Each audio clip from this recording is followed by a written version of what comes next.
Movies में use होने वाले साउंड इफेक्ट जिन्हें देखकर आप हैरान हो जाओगे। नंबर 1, जब भी आप किसी फटाके की आवाज़ वाली मूवी देखते हो तो उसको कार के ऊपर बलून चढ़ाता है, जिसके कारण वो पट पट आवाज़ आती है।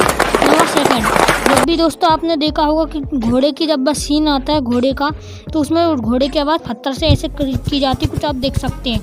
नंबर 3, देखिए दोस्तों, जब कोई व्यक्ति कीचड़ में चलता है फिल्म के सीन में, तो वो कुछ इस तरह की जाती है, पोंछे को फच फच किया जाता है। जी हाँ दोस्तों, बाल्टी के अंदर।